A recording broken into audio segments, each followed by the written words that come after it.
Hello friends, Mandar here. I'm back with another video. Today we are going to do some number crunching. Recently we got the Q3 data from USCIS for the number of visa applications processed for 485 for family based category as well as employment based category. So I'm going to do some number crunching and I'm going to tell you how many exact number of applications were submitted for I-485 and how many were processed by USCIS and how these numbers compare with family based against employment based. So this is a very important video you would want to watch. At the end, I'm also going to make a speculation from what I think would be the status of EB priority dates in October visa bulletin and November visa bulletin. A lot of people have been asking me to make a video on what might be the situation at the end of the year, how many visas might be wasted in the EB category and what can we expect to see in October visa bulletin and November visa bulletin. So if you are interested in this topic, watch this video until the end and let's get started. If you are here for the first time, welcome. My name is Mandar and I make immigration related videos for US and Canada. I'm not an immigration lawyer, so anything that I say on this video or on my channel is for information purpose only. And for your specific immigration needs, you should hire a competent immigration lawyer. Now recently on 17th of this month, I think we got the numbers for the quarter three of 2021. How many visa numbers or how many applications did the USCIS get and how many did they process. Now these numbers give us some insight into what the USCIS priority has been and how much speed they have taken up in the last several months. Now I made a video several months back based on Q1 and Q2 numbers and I speculated that there would be 100,000 visa numbers wasted even if they double the capacity or even if they double the rate at which they will adjudicate the 485 applications in the last 2 quarters, and that has somewhat come true. So let's look at these numbers. Now this is the actual USCIS numbers that came in for Q3, as you can see here at the top, and it goes into several different forms, and what we are going to look at is lawful permanent residence section. In this, the first 2 columns, 485 for family based and 485 for employment based. Now I'm not going to use this slide, but I have created a separate table that will give us a comparative analysis between Q1, Q2, Q3 and what was year to date for Q3. And then I'm going to make a speculation how many number of applications will they process in the 4th quarter, and that will tell us exactly how many number of visas will be wasted from the employment based category this year. So let's look at it. Now here's what you'll see for Q1, Q2 and Q3 of this year. So Q1 starts from October of last year to December of last year, Q2 is from January to March and Q3 is from April to end of June, and we have Q4 from July to September. So if you look at these numbers, this will tell you something. This will give you some insight into how USCIS has been processing the applications. So as you can see, family based applications for Q1, 68,000 were received and 62,000 were processed, so a very high number. As compared to that, look at these numbers for Q1 EB last year. This was from October to December last year. So they received 87,000 applications, 485 applications from employment based, and they only processed 27,000. Now let's look at Q2. Q2 there was a little bit drop in the number of family category, obviously because the consulates were closed, but still this is a high number. 44,000 received, 66,000 processed. Now you will ask, how is it that they approved more number of applications than they received? Remember, there is a backlog, so they also received the applications prior to this quarter. So actually they were very fast in processing the family based applications than the rate at which they received. As against, you can see here stark contrast for employment based numbers in Q2, which is January to March of this year. They received 117,000 applications for 485 and they only processed and approved 17,896 applications, which is less than 20%. It is incredible how less number of applications for employment based that they processed in Q2. Now let's look at the trend continues actually. Now we see a spike in the number of family based applications in quarter 3. So now remember, quarter 3 starts in April and ends in June. So now we can expect to see the consulates were open during that time. Some of them were open, not all of them, but there is a huge spike in the number of family based 485 applications, which is 91,000 received in quarter 3. They processed almost 70,000 out of those. So this is more than 75% of forms received. Now look at what happened to EB3. Employment based category. They received 41,000. It was expected that the number of applications will drop because they were starting to use the final action date chart for employment based category starting January. So as expected, the number of applications dropped, but they only processed 29,000 applications. So it was expected that Q3 and Q4 there will be a huge spike. The rate at which USCIS will process employment based applications will be much faster, but you can see it was not that much faster. It is actually very comparable to what they did last year during October to December.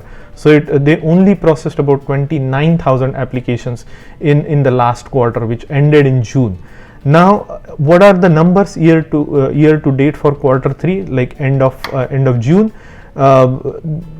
USCIS received 271,000 applications for family based category, and look at how many they processed. Almost 260,000 applications they processed. I would say this is more than 95% of applications received by USCIS for family based. So look at what the stark contrast. Now look at what happened with employment based category. Year to date until end of June, USCIS received 333,452 applications for employment based category. And how many did they process in 9 months? Only 102,000 applications, which is less than 1/3, which is about 30% of the applications in the first 3 quarters. Now I am going to speculate what's going to happen in the last quarter, which starts in 1st of June to 30th of September. So this is my speculation. For the 4th quarter, I'm just going to speculate that they will still receive the same number of applications for 485 for employment based category in the 4th quarter as well. Now some people argued with me last time when I made this video that most of the applications for 485 were already submitted in the first quarter. Now look at these numbers. Numbers don't lie. We are still receiving the same amount of applications. I agree there were a lot more applications in the first 2 quarters, but in the last 2 quarters also there will be about 41,000 applications. Now I'm going to give the benefit of doubt to USCIS. I'm going to say they are going to speed up the applications very, very fast for employment based category from July, August and September. So look at what I did. I doubled the number. So they did 29,000 approved 29,000 applications in the last quarter. I'm going to say they are going to do 60,000 approvals in the last quarter, say July, August and September. That is double the rate. I don't know if they can do that, but I'm just going to give them the benefit of doubt. Now where does that leave us? Look at this. Employment based category, even after, if we say that they approve 60,000 applications in the last 3 months until end of September, they will still have approved only 162,000 green cards for employment based category. Now remember, how many did they have available for the fiscal year 2021?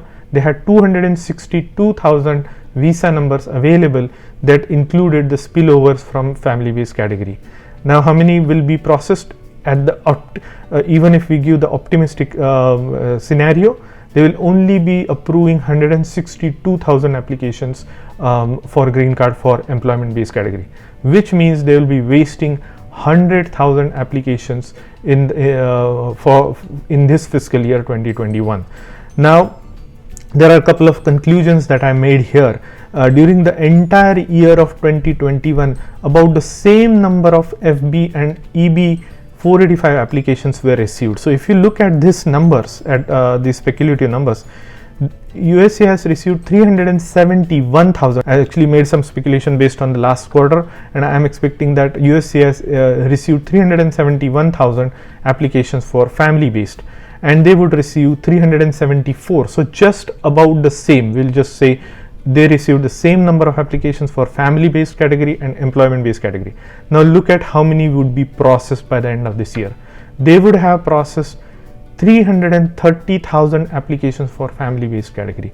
So almost 89% of the applications received in the family based petitions will be approved by the end of this year. 89%. Now compare that with employment based category.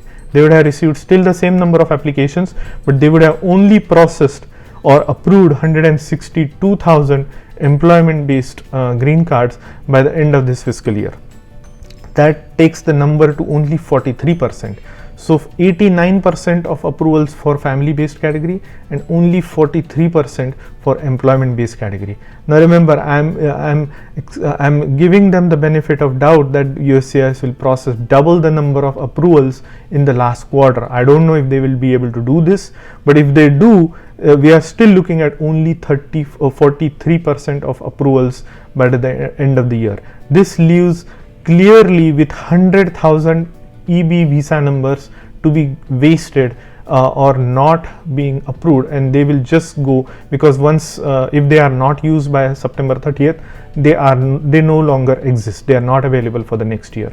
So this concludes my first section of this video. I just wanted to let you know, look at what is the priority of the USCIS. We can still clearly say that their priority was family based approvals throughout the year, and even if we say they are processing faster green cards, which they are actually in the third quarter, they will still not be even 50% at the number at which they received the applications. So that just puts some things in perspective. So if you are hoping for a lot of things to happen in the employment based category, I wouldn't get many of the hopes very high. They were still able to process about the same number of applications that they would have processed maybe last year. Now many people asked me to make a speculation video about what would happen in October visa bulletin and November visa bulletin. I was kind of hesitating to do this because this year is different. It's not a straightforward equation that you have 290,000 spillover, including the spillover visas available for employment based category in the next year, and so the dates will progress like crazy. We saw like 2 to 3 years progression for EB3 last year and about 2 years progression for EB2 last year. But I think there is more to this equation this year than that was last year. There is a Meng amendment that proposes to collect all these spillover visas and give them back to the family based category. Now the only caveat here is there will be a push, there will be a political push to not use these number or not make these available, because if they are made available, they cannot be retracted back. Remember what Charlie told us in the last couple of interviews. He makes the visa numbers, the spilled over visa numbers available from day one, right from October. So they are not held until the later part of the year. So it's not like they are using the normal quota first and then the spillover quota. They just open up everything on October. But he cannot do that this year because he has to see what will happen with this bill that is being proposed by the current administration to give back these spillover numbers back to the family based category. So that's why I think in the last interview Charlie said that there's not going to be any significant movement in the numbers for employment based category or family based category for that matter going into October. So with that said, let's look at, so I'm just going to make a speculation about what we could expect to see. Now I want to caution, don't hold me to these numbers. This is just based on what Charlie said in the last interview and what I understood from it. Things might change in October and November and we might see a different outcome, but this is based on what we know so far. This is what I expect to see. So I have put together a chart which looks similar, but I have October filing date chart and filing date chart for November, and then final action chart for October and final action chart for November. So for EB1, everything is expected to stay current in filing date chart as well as in the final action date chart, so we won't talk about it. For EB2, for filing date chart in October, the dates will remain the same as Charlie mentioned. We'll just leave them at 1st of December 2011, and for EB3 we will leave them at 1st of March 2014. Now, in the normal circumstances, I would have said that these dates would have jumped very aggressively, considering that we would have 290,000 visa numbers available for next year. They would have jumped by about a year, 2 years, or even 3 years. That would have been my normal prediction for October, but based on what we heard from Charlie, there are some constraints under which I think these numbers are not being progressed. So I don't want to set up the false expectations, so I'll just go by what Charlie said. We're just going to leave the filing dates number as they are for October. Now in November, however, what I'm going to do is I'm going to speculate that the EB2 dates are going to progress by about 6 months. So I'm just going to say June 1st of 2012 for EB2 in November for filing date chart. This is again to create that additional demand, just to start using those numbers.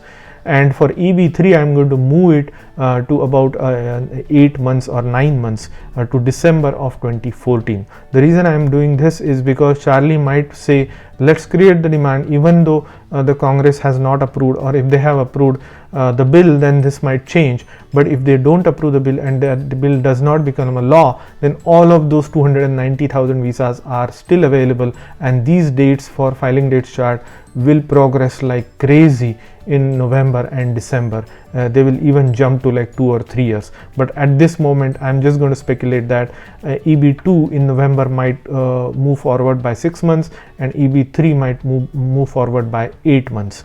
The final action date chart is not going to change at all. So as you can see, I have left them at the same where it is September. So for EB2, it's 1st of September 2011, and for EB3 it's 1st of January 2014, and same for November. So that's really what I wanted to kind of talk about. So in conclusion, Charlie has made it clear that there will be no date progression in the upcoming months in final action date chart. So that's what we speculate. But he did say that there might be a progression in EB2 category for India and China. So that's the reason I made filing date chart changes for November, month of November, to progress a little bit. I think the Meng amendment which we saw in last couple of videos, which proposes to give back all these spilled over numbers back to the family based category, is going to have a lot of bearing on what will happen in October and November. Now again, it all depends. The reason USCIS is, or Charlie is going to hold these numbers and not move is because once he gives these numbers, they cannot be retracted back. So that's why I think they are being a little bit cautious and careful as to what is going to happen in the Congress, and that's the reason we are going to see what unfolds in the next 1 or 2 months. And as I clearly mentioned with the chart, there will be 100,000 visa numbers wasted from this year from employment based category, even if the speed of employment based category is doubled what they did in the last couple of quarters. So all I want to say is wish you all the best in your green card process, and I'm here to give you all the information that I get and all the information that I can process in a way that you would understand, even if it's good or bad. So hang in there, my folks, just like I did myself as well, and I wish you all the best. If you like the content of this video, please hit the like button and consider subscribing to my channel, and I'll see you in the next one.